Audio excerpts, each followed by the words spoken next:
Mike Wysocki, and I'm privileged and honored to be Ron Paul's state campaign chairman. Dr. Paul is first off a top-tier finish in the Iowa caucuses and a resounding second place in New Hampshire.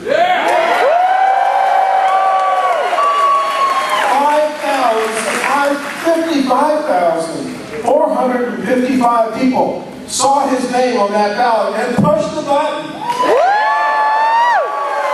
With your help, this momentum is going to continue through South Carolina, into Florida, and on to Nevada. Last time Congressman Paul was in South Carolina, it was up in Spartanburg for the debate. Yeah, that was the one where he got 89 seconds. Today, he's going to get all the time he wants.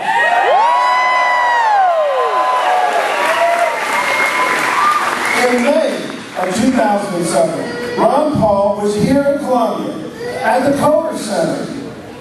He introduced himself as the 10-term congressman from Texas and the champion of the Constitution. That was 2007. And now look how much more we need someone to be the champion of the Constitution. Dr. Paul, one of his opponents in the last debate, turned to him and said, let's ask our constitutionalists. Right. Remember when he said that? Yeah. What a compliment. What a compliment. That's what they think of him. It's wonderful. Recently, another one of your opponents, Dr. Paul, paid you another compliment. He called him dangerous. It's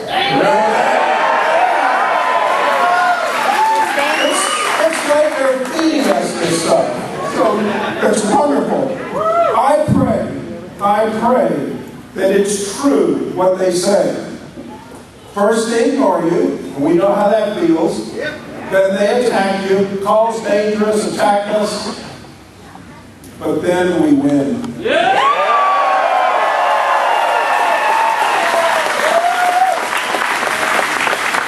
For the press, the Columbia headquarters is at 2965 North Main Street, Columbia, South Carolina.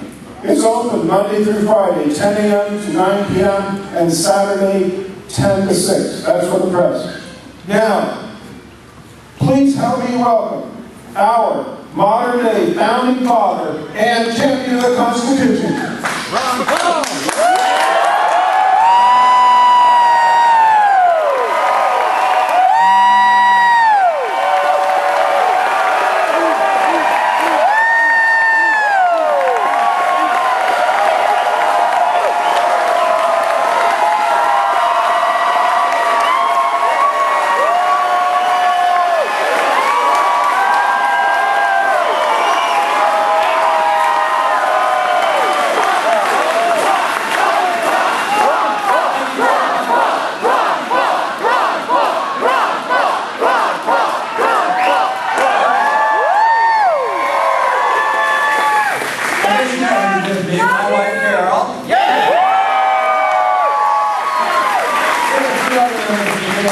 Today, I have a daughter-in-law, Peggy. And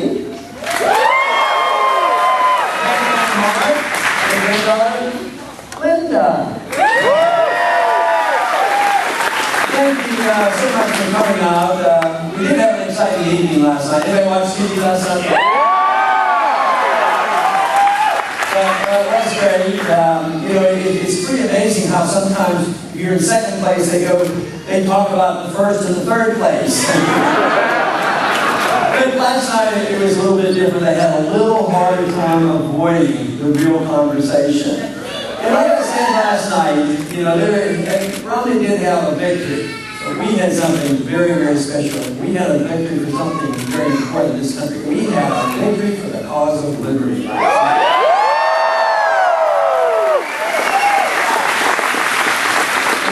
Different, and that is also the reason the crowds are different, the enthusiasm is different. Somebody told me, I wasn't there so I can't verify it, but they said The governors, had a good crowd out, and they had a lot of enthusiasm. But he left, and everybody else left. Well, 2 to 3 hours later, we had people there still, having a real good time and celebrating. There's just so much enthusiasm, it keeps growing. It was mentioned by Mike about 4 years ago. We were much smaller in numbers, and I always talk about, the tireless, irate minority that leads the charge. But we're not so small. We're not so much a minority. We're marching on. The numbers are growing. They grew exponentially in New Hampshire, and they're going to grow continuously here in South Carolina.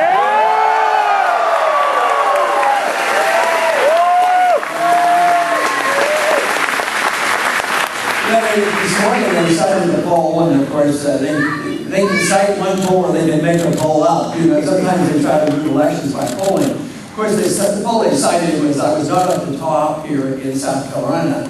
I said, yes, but you haven't done a poll since last night. So we're on the move, and it isn't only because you have a candidate, but we have an issue. We have a set of principles that we are going to defend, and this is what motivates people. It motivates every one of us because we're doing it for a very special reason. It's not just tomorrow or the next week. What we want to do is reverse the trend of this country for not only a few years or a few elections. It's a reversal of probably 100 years of slipping and sliding away.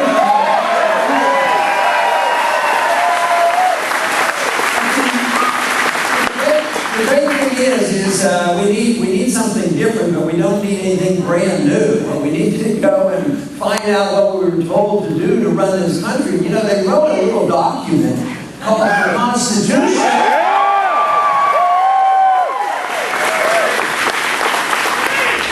So this message is resonating now and it's necessary a lot of times. I'm asked, I said, how come it's different now than 4 years ago? Well, the country is different, and the world is different, and they're starting to wake up, and they're starting to realize those things that we had talked about for so long and you were so much aware of, that we had a messy financial system, a messy banking system, and that we had these bubbles forming. Now everybody knows about it. But I think the two most important things, over and above the whole issue of liberty and, our Constitution, is the fact that this campaign, in the last year especially, even though it's been going on for a lot longer, we have had two issues brought to the forefront, which we cannot ignore, we must deal with if we want to get things back in order, get the budget balanced, and get a good economic system. The one issue, of course, is a different foreign policy. We don't need to drain our resources overseas, and we need to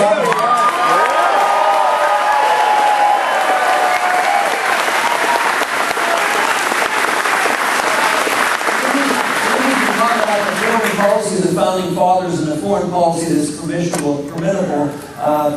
permissive under the Constitution. That is non-intervention, mind our own business, and have a strong national defense.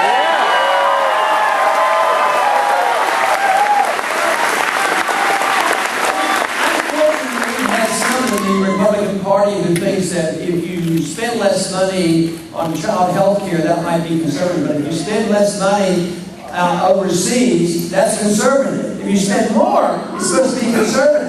Why isn't being conservative spending less money every place? Yeah.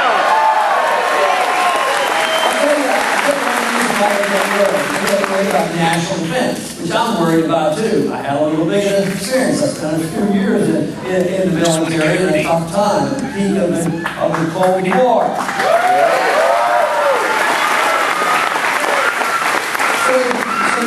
There is reason to be concerned on how you cut. The magnificent thing about cutting the military expenditures carelessly overseas, invading countries we don't need to invade, sending foreign aid to countries that don't deserve it and we don't have a right to send it.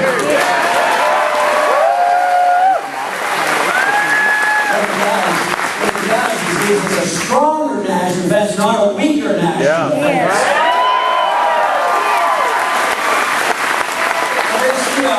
Still a challenge say, well, if you don't vote continuously, go to war continuously for all these budgets, no matter what, don't distinguish between defense and just military occupation. But guess what? You probably have heard which candidate gets the most money from the active military duty people.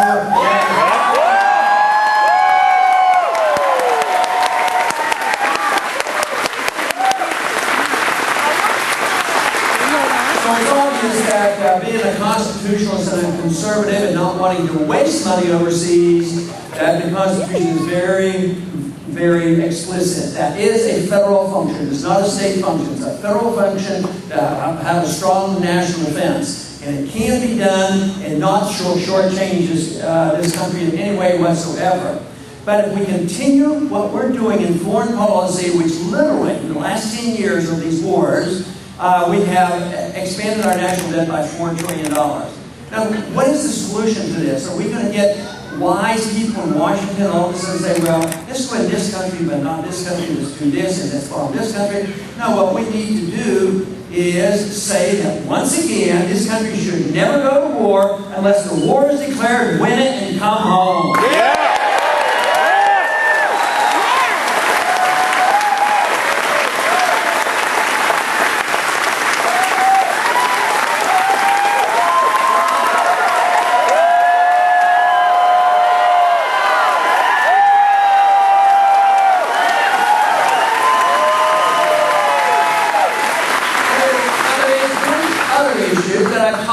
You might not have heard about it at all, but I want to make sure you know that another big issue for this campaign has to do with the monetary system, having to do with looking at the Federal Reserve and auditing the Federal Reserve.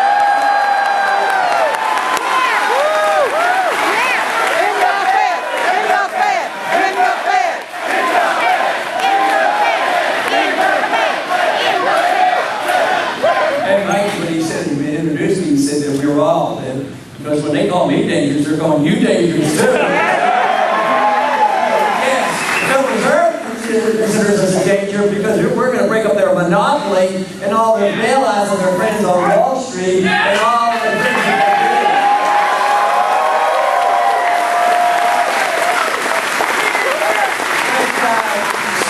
The philosophy and why the Federal Reserve and the central bank, just give them the benefit of the doubt. A few of them there probably are not. They're probably well motivated. They're just very confused on economics.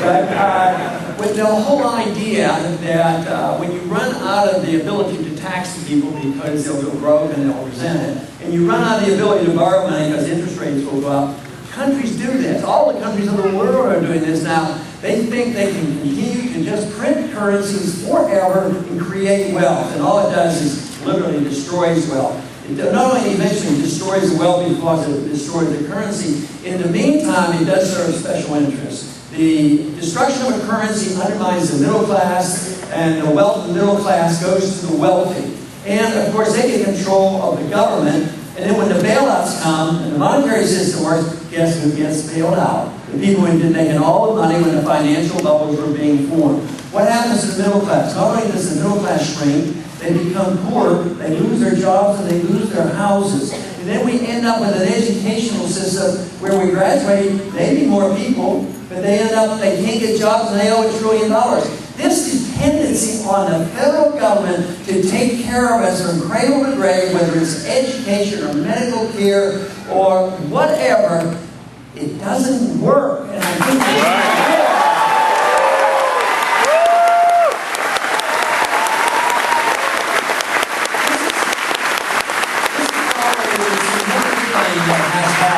here in the last 4 years. It's been happening gradually all along as the interest has grown on the freedom message. But in the last 4 years, it is dramatic. The financial crisis has hit. The people now, by a large majority, not only are the military tired of all these wars, but the people are waking up and they realize not only is it harmful to so many families on what happens by sending troops back and forth and back and forth, but also financially, how it contributes to an economic crisis. Because when you think of all that money that is spent overseas, they say, well, what would happen if you just quit spending it? Wouldn't that hurt the economy? No, that money would go to the people, and the people would get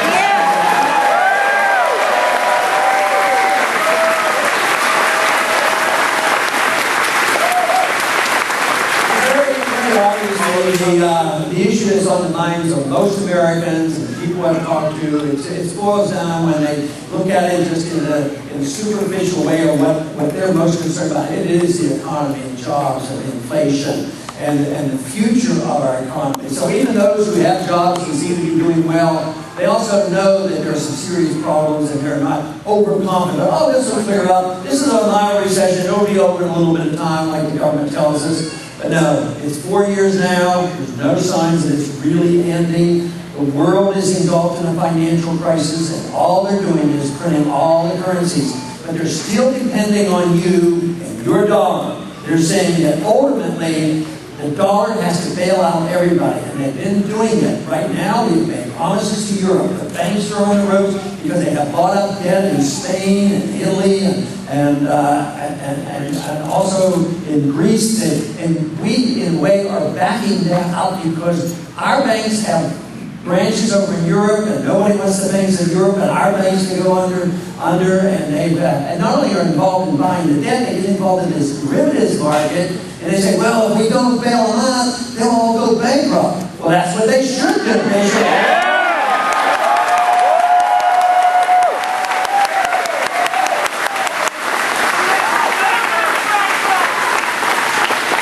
This is a wonderful thing about the free market and sound money. If you want to clean up the mess and have jobs again, you have to say, well, how do we get into this mess? We have too much government intervention. We have too much spending, too much debt, too much printing us money, and too much interference with regulation.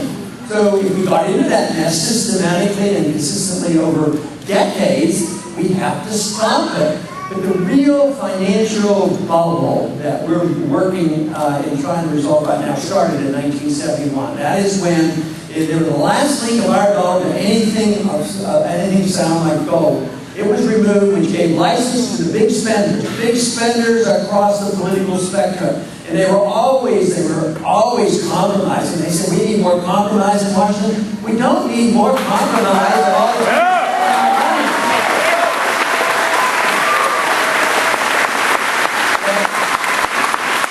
And what we do need to do is bring people together. People of different political persuasions, people of different political parties, people who have different personal habits, people who would like to spend their money differently. Because the whole group, all of us can be brought together with the understanding of what freedom is all about. And this...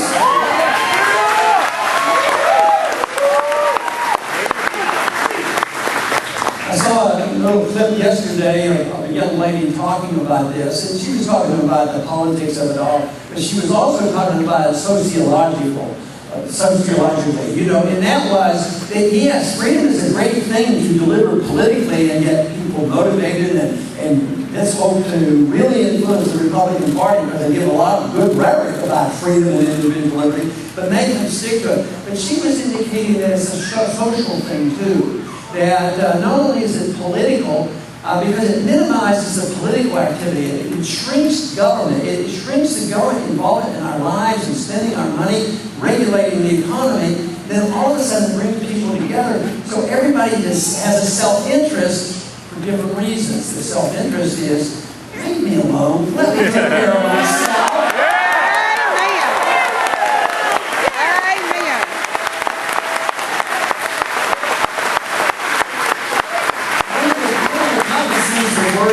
When you accept a position like this and say everybody gets to spend their money the way they want. But somebody might spend their money and waste it, and somebody might do something else, and they say, and I've had members of Congress tell me, after asking them, why are you voting for this to tell people what to do with their money? He said, they're too dumb. They're too dumb to know what to do, so we have to tell them. But it's the whole idea that because you allow people to make their choices, that you're not endorsing what they do. As long as they're not doing harm to you and they're not defrauding us like our government is constantly doing.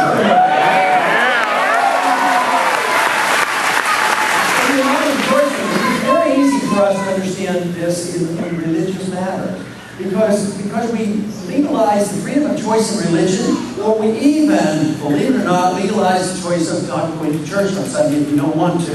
You know, what you do is people can do what they want, and but you have to be, you you're not to be punished for what they do. It does not mean you endorse what they do. What you endorse is the concept of liberty.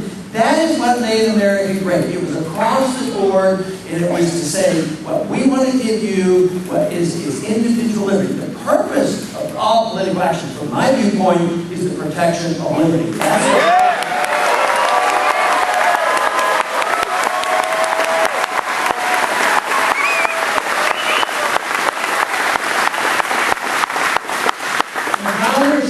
Had a plan. They thought that we are coming together. We're going to have a national government. We are going to have a national defense. We're going to have a national currency, gold and silver. And we have some rules. We're going to have permission to have interstate commerce. But most of the rest of the Constitution was written in order to protect us against the danger of a central government. So most of the Constitution is restraining the federal government.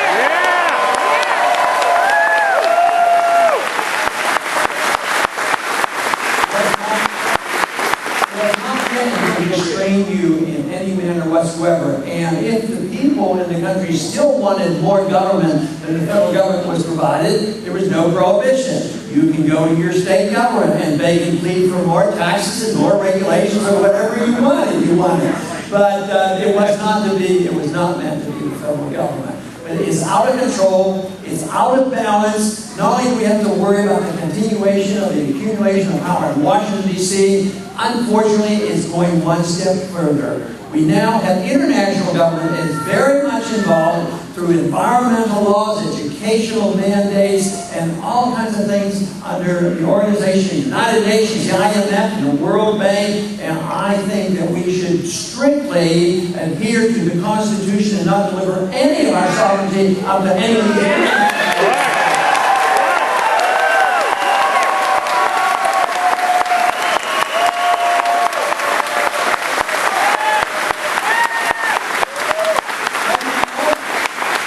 Financial crisis. They know it as much as we do, and they're planning an international answer to this. They're planning for the IMF to come up with a world currency to replace the dollar, because the dollar will be replaced. You just can't keep printing them forever. They're going to have to attempt to restore confidence, but they want to come up with another paper currency controlled and ruled by the United Nations and the IMF. So I would suggest very strongly that we need to send a powerful message to those individuals in charge by showing them that we are not a small minority any longer, and we're constantly growing, and we are going to have a lot of influence with the future of this country.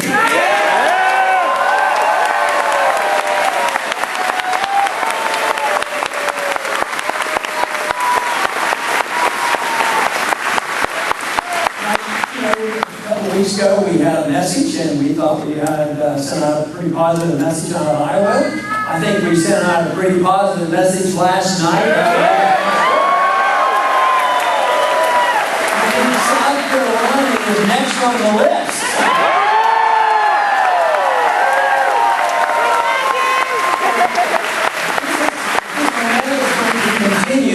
We are going to have to do the work, and it takes a lot of work. The one thing that I'm amazed about in the campaign is there's a lot of spontaneous campaigning going on. You know this thing, internet, people seem to talk to each other, and they get together and they campaign and raising funds, you know, the whole thing. But it's going to be very important on how we do. So we have to continue our efforts and continue this message because of the necessity of it. I believe this is why our numbers are growing.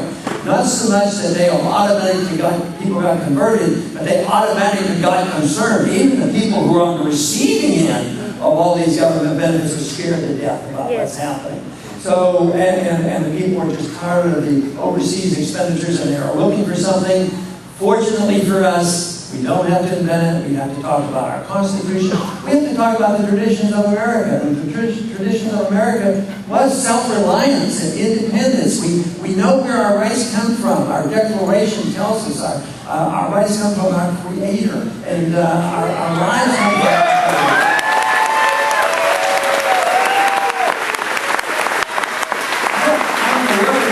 I think it was in 1913, because the natural consequence of believing that we have a right to our life and we have a right to our liberty, wouldn't it be reasonable to assume that we ought to have a right to the fruits of our labor?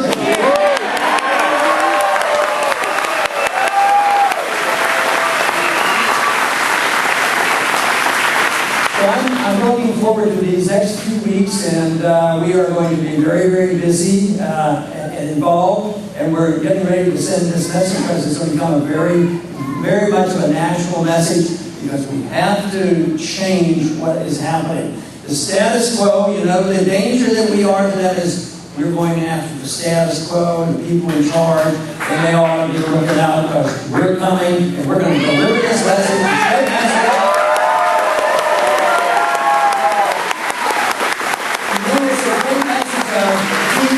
And prosperity. Thank you very much.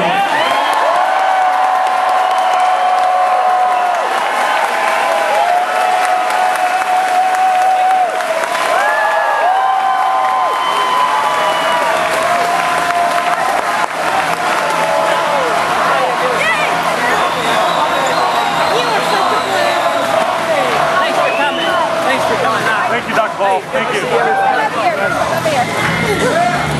You got it? Ron Paul, y'all. Ron Paul, y'all. Hey, Ron Paul, y'all. Good to see everybody. Oh, excuse me. Dr. Paul, 13-year-olds play hooky. Oh, okay. Are you going to take pictures?